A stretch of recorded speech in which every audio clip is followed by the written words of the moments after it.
This is In the Loop. I'm Christian Bryant. Tonight we're digging into a little acronym that has an increasingly large impact on the world of business today, the NDA. An NDA, short for a non-disclosure agreement, is a contract signed that prevents people from sharing secrets. It's most often used in workplaces where companies limit employees from revealing sensitive information. They started as more of a tool in the business industries. So if you think about when you might want to use an NDA, a non-disclosure agreement in the business world, say you're developing some really sensitive software, or you're developing a new drug or some sort of engineering thing that you're going to invest a ton of money in, and you don't want anybody in your company to just be able to walk out as soon as the invention's done and take that proprietary information with them. But in recent years, NDAs have come under scrutiny as both companies and prominent individuals have used and enforced them in cases where people have alleged sexual misconduct. NDAs played a prominent role in a big story from just last week. World Wrestling Entertainment Chairman and CEO Vince McMahon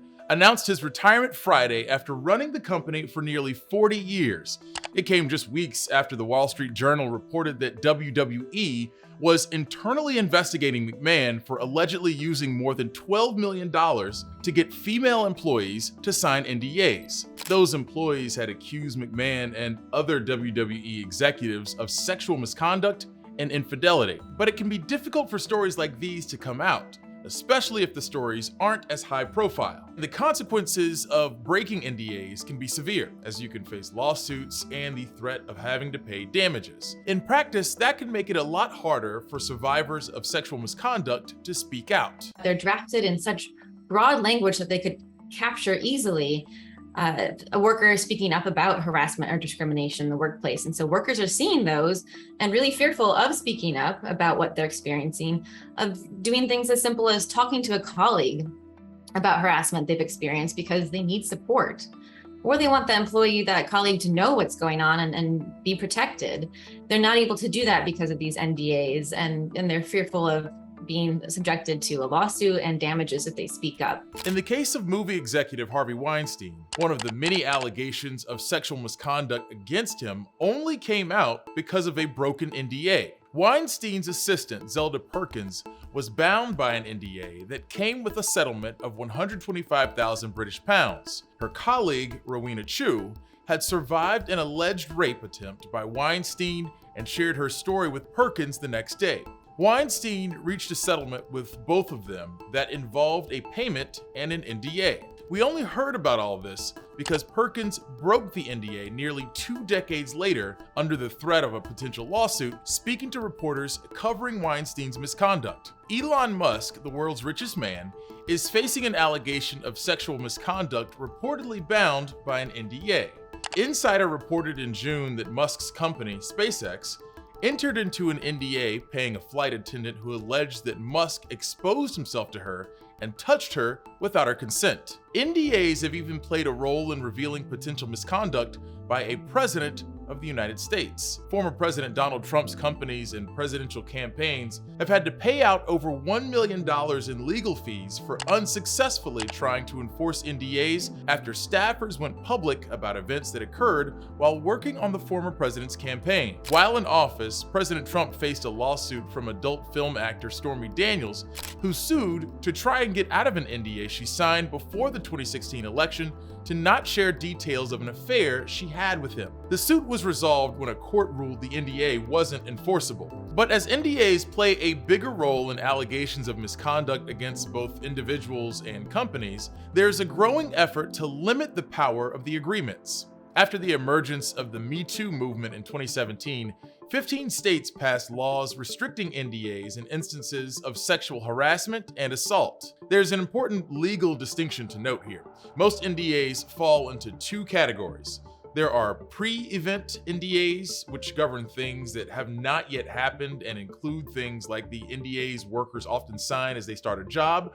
And then there are post-event NDAs, which often relate to settlements when a worker alleges misconduct. Most of the legal reform efforts relate to limits on pre-event NDAs. California amended its original law last year to ban all instances of current or former employers blocking their employees from publicly disclosing an allegation of sexual misconduct. Maine passed a similar law this year that takes effect August 8th. Washington State's law, which took effect in June, bans NDAs in a wide range of situations, including all forms of workplace discrimination and violations related to wages and hours worked. They fairly explicitly spell out pre-dispute and post-dispute what can and cannot be in there. The other states, though, like Hawaii, Tennessee, Virginia, I believe Maryland, theirs are pretty succinct, just a paragraph or two that say pre-employment NDAs are prohibited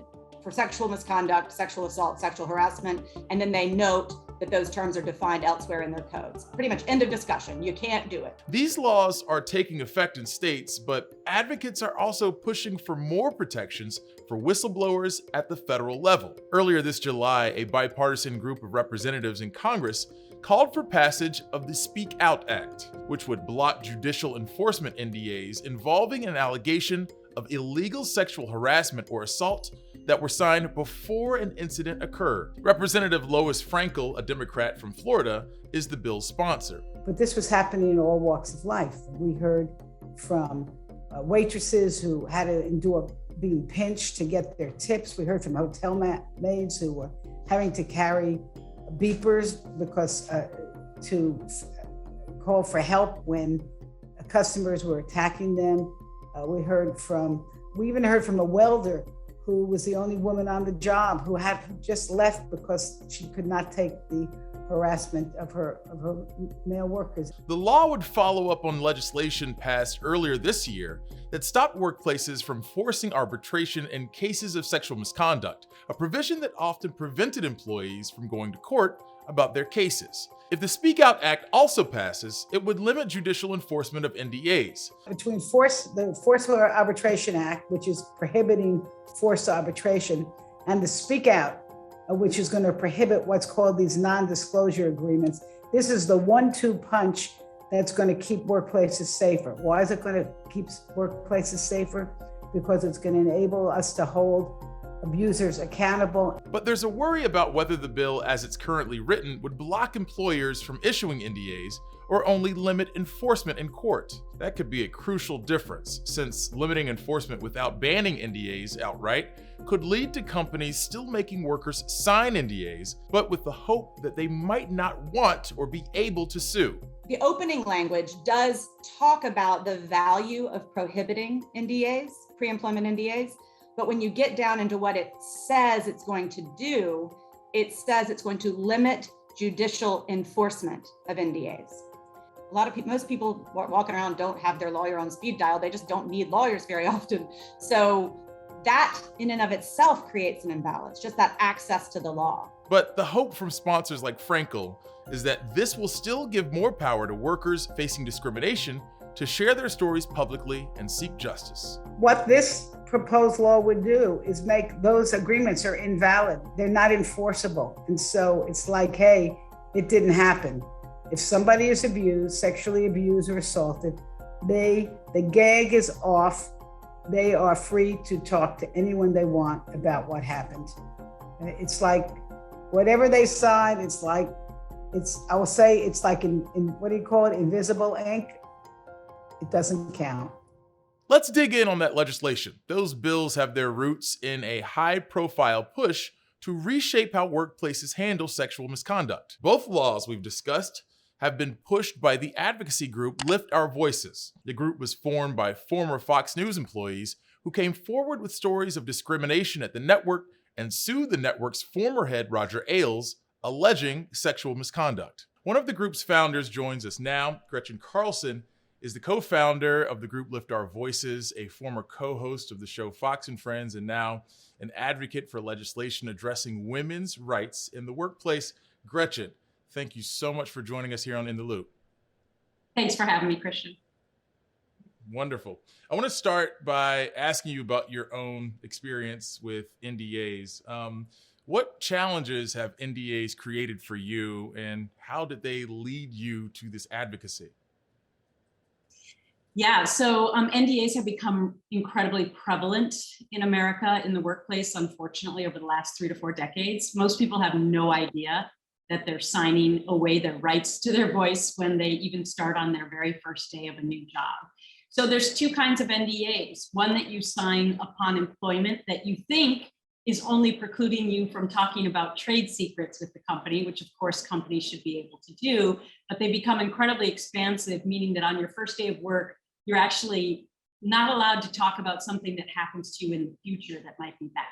The second kind of NDA that I have is upon resolution after my lawsuit with Fox News. I was, asked to sign an NDA where I can never ever talk about the facts of the case, and millions of other people also sign those kinds of NDAs.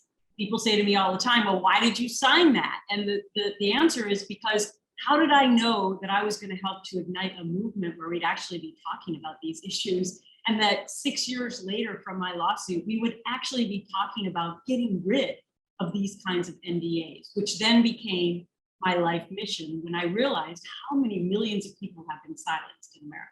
You were on Capitol Hill earlier in July advocating for the Speak Out Act. What do you hope this legislation will do to change things for people dealing with sexual harassment at work? So this is a 1-2 punch strategy. You mentioned in the introduction that we were instrumental in getting the forced arbitration bill passed into law. I was with the president on March 3rd. By the way, it's bipartisan, which is incredibly important.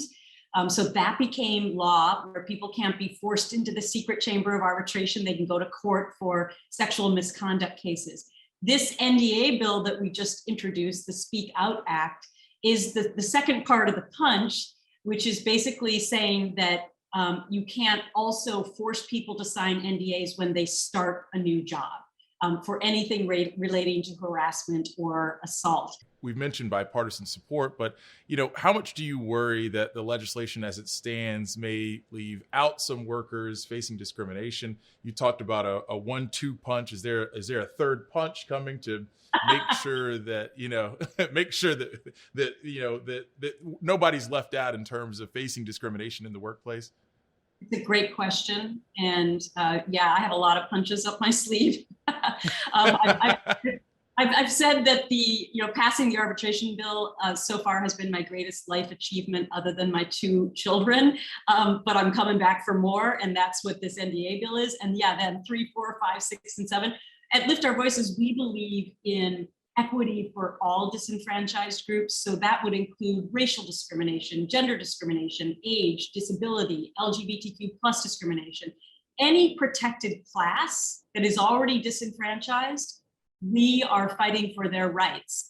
So the third and the fourth and the fifth punch will be to go back for more for those groups after we've been able to take 1 and 2 bites out of the apple. Yeah, telegraphing a bit of a combination there is kind of what I'm getting. Gretchen Carlson is an advocate for legislation addressing women's rights in the workplace, and she's also the co-founder of the group Lift Our Voices. Gretchen, thank you so much for your time. Thanks for having me.